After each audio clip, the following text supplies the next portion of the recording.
my project was a window audit for energy efficiency.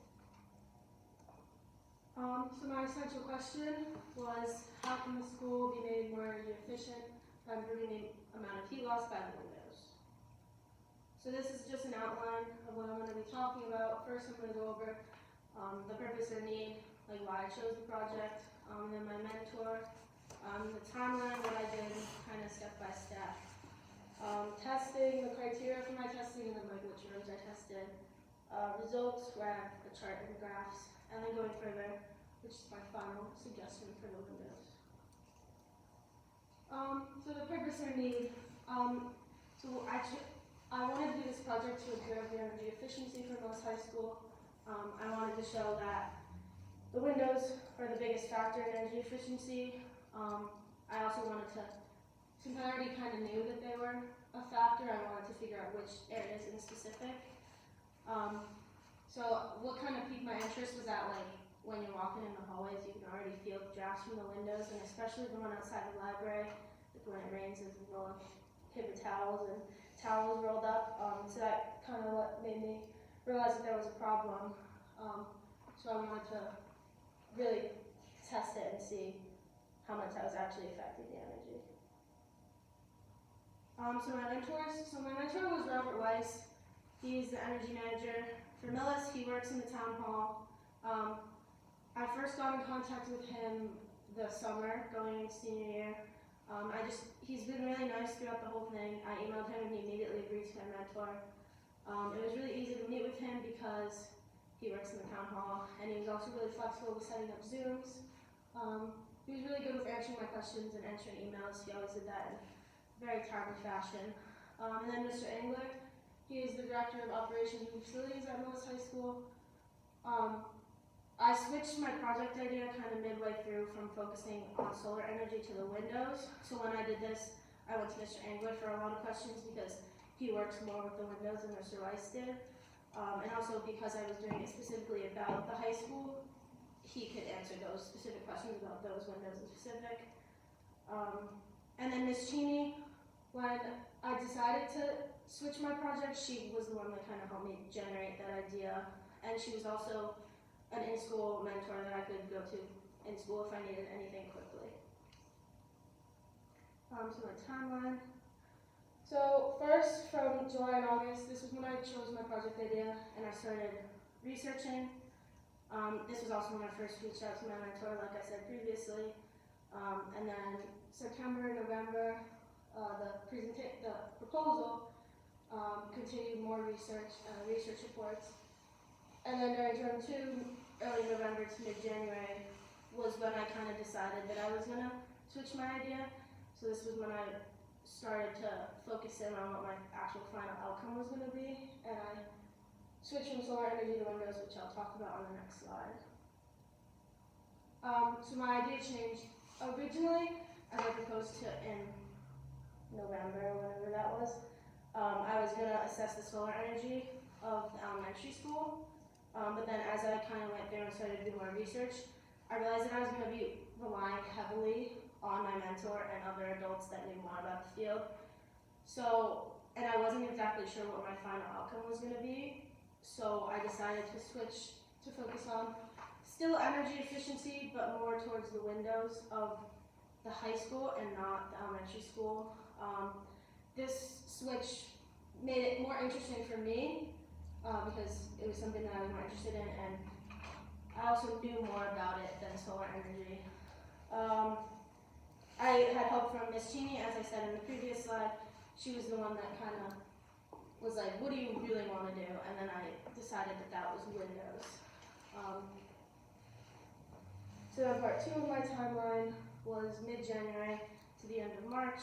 This was when I actually completed all my testing, so I'll explain more of what I did in the next few slides, but my first group of testing happened on February 17th. This was when I tested all of the high school classrooms and areas, which was about 7 different areas. And then my second group of testing was on March 9th, which was the 4 middle school classrooms that I tested. And then during this time, I also organized my data, put it into the charts and graphs, and then analyzed it and found what actually happened. and then term 4, which is final paper and presentation.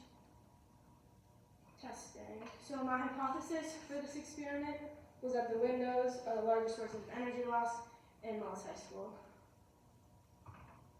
Criteria. So this is what I actually did, what I actually found and tested. So first was the A value. This was the area of the window. As you can see in that picture, I measured the length and the height of each window, and then I multiplied that by how many windows there were in a row. So that was the A value, or the area.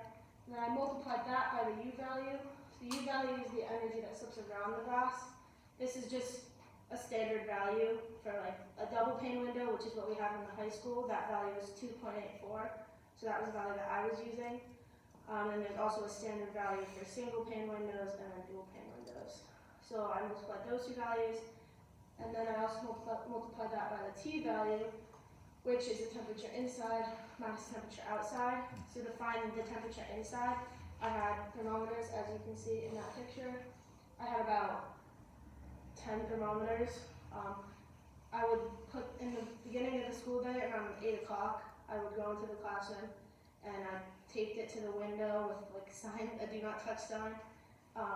So I left that there all day, and then at the end of the day, I went back, and that was when I got my final temperature or value, so that it could acclimate all day, and the temperature would be accurate. And then I recorded that, and then I subtracted that by the temperature outside of that day to figure out the difference. And then once I had all three of those values, I multiplied all three of them together, and that's when I got the final amount of energy loss. So my chart. This is how I organize all my data. Down the left-hand side, you can see all the classrooms I tested, and then along the top, the U value, A value, and T values. And then the final two columns on the right were the final values after I multiplied everything.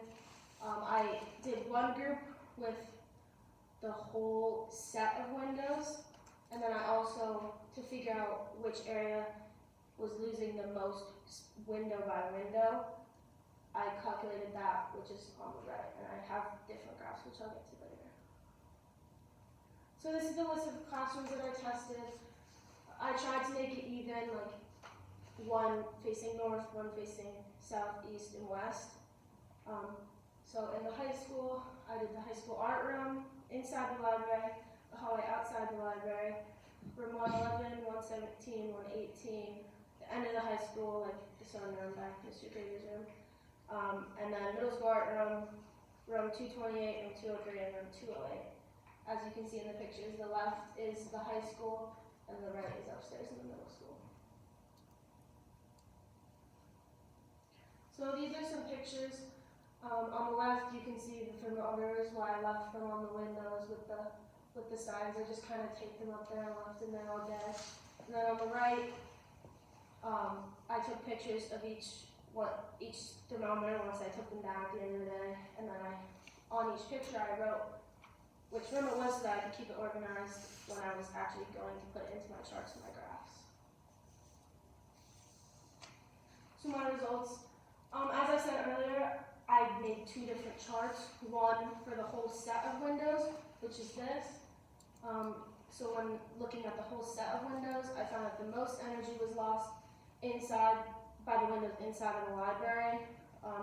So this total was 2,155,560 BTUs.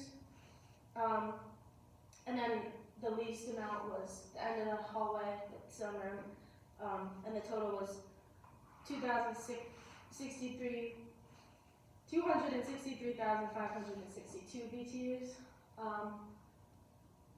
This inside the library had the most windows in a row. There was 20 windows in a row, which was a lot more than any other area. So I wanted to then check window by window because I wasn't sure if this was the most energy loss just because there was so many, or if the windows were really the worst in this spot. So that's why I then just took into account each window in specific. So when I did this, the most energy was actually the end of the high school hallway, which was 222,372 BTUs. Then the least was the hallway outside of the library with 97,980 BTUs. So then, this is kind of my final conclusion at the end of the project. So my hypothesis was supported. Energy is definitely lost through the windows at Millis High School. And the other part of my project was making a suggestion for what should be done next. So my suggestion was that the windows should be completely replaced, and that vinyl windows should be installed because they don't require much maintenance, they're cost effective, and they're weather resistant. While I did say they're cost efficient, it is still a lot of money to replace all the windows. Vinyl windows cost about $391 to $834 per window, so this would still be a big task to replace all the windows. Thank you to my mentor, Mr. Weiss, Mr. Angler, Ms. Cheney, who will help me, and then Ms. Boise and Ms. Capisse, who helped me stay on track throughout the whole process. Any questions?